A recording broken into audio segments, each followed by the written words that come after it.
સુરતની ઓળખ એટલે અહીંનો હીરા ઉદ્યોગ, પણ આ હીરા ઉદ્યોગ પર મંદીનો એવો પડછાયો પડ્યો છે કે હાલત ખરાબ કરી નાખી છે. હીરા ઉદ્યોગમાં ઇતિહાસની સૌથી મોટી મંદી આવી છે. પાછલા 50 વર્ષમાં હીરા ઉદ્યોગમાં આવી મંદી ક્યારેય નથી જોઈ. હાલત એ છે કે દિવાળી પછી તો કેટલાય નાના નાના કારખાના ખુલી નથી શક્યા અને એના કારણે 17 લાખ રત્ન કલાકારોના ભાવિ અધ્ધરતાલ છે. હીરાનો ચળકાટ ઝાંખો પડ્યો. હીરામાં ઇતિહાસની સૌથી મોટી મંદી.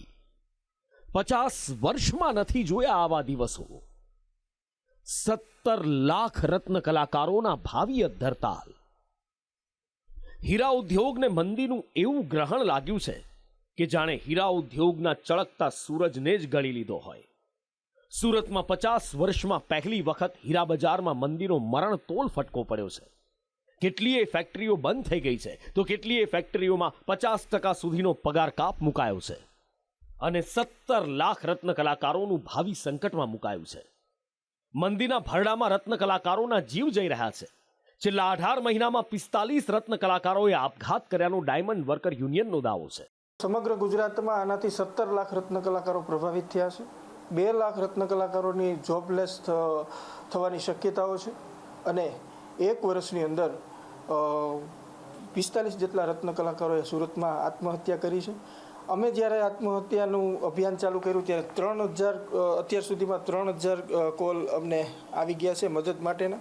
તો સરકાર હવે GJEPC એટલે કે gems and jewellery export promotion કાઉન્સિલના ડેટા પ્રમાણે વર્ષ 2022માં 1,80,000 કરોડના ડાયમંડની નિકાસ થઈ. વર્ષ 2023માં 1,43,000 કરોડના ડાયમંડની નિકાસ થઈ, જ્યારે વર્ષ 2024ના ઓક્ટોબર મહિના સુધીમાં 1,02,000 કરોડની નિકાસ થઈ છે.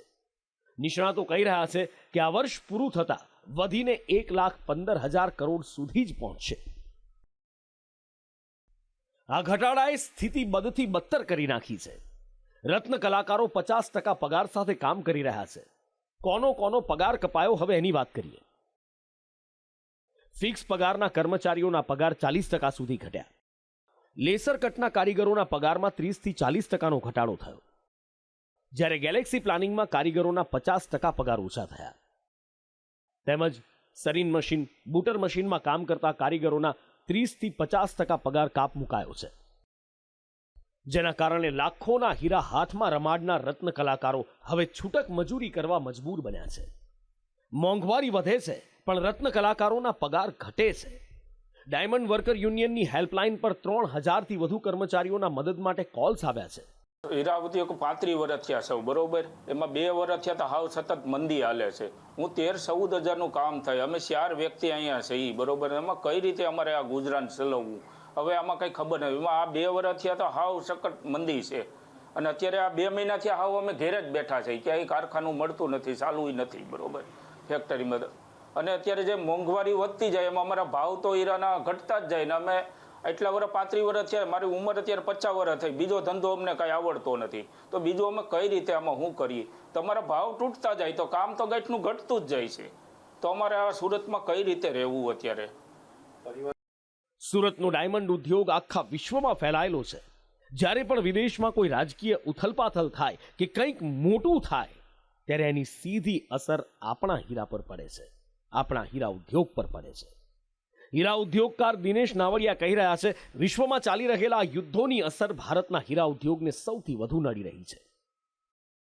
આ પરિસ્થિતિ વિકટ બની છે એની પાછળનું મેઇન કારણ વૈશ્વિક સ્તરો ઉપર જે પ્રમાણે યુદ્ધનો માહોલ છે અને અમેરિકા જેવા કન્ટ્રી દ્વારા અલગ અલગ કન્ટ્રી ઉપર લાદવામાં આવેલા પ્રતિબંધો, 2 મહાયુદ્ધના કારણે અને અમેરિકાની જે ઇકોનોમિક જે ડાઉનફ્લો થઈ છે એનું કારણ કે અમેરિકા જે એક મોટું ક્લાયન્ટ છે આપણું આ ડાયમંડ જ્વેલરી અને કટ એન્ડ પોલિશની અંદર કે જે 70-75% માલ અમેરિકાના પબ્લિકો ખરીદતા હોય છે.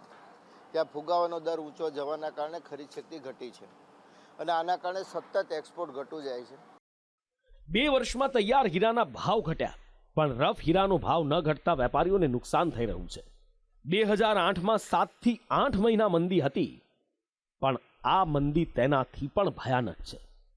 ચાઇનામાં બજારો ખુલ્યા નથી, બીજી તરફ યુદ્ધના કારણે મંદી છે. ફેક્ટરીઓમાં પ્રોડક્શન 50% સુધી ઘટી ગયા છે, જેના કારણે રત્ન કલાકાર સરકાર પાસે અપેક્ષા રાખીને બેઠા છે. અનેક વખત તેજી મંદી આવી છે, પણ એ વાત સાચી છે કે આ વખતની મંદી ખૂબ લાંબી ચાલી છે.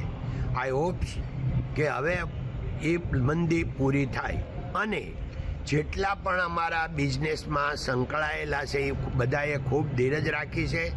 કારખાનેદાર હોય કે રત્ન કલાકાર હોય, તો હજુ પણ આપણે જે તમારી જે શક્તિ ધીરજ જળવાઈ રહી છે એ રીતે આપણે બધા સાથે મળી અને હવે સામનો કરશું અને જલ્દીમાં જલ્દી હવે આ માર્કેટ સુધરી જશે એવી હું આશા અને અપેક્ષા રાખું છું.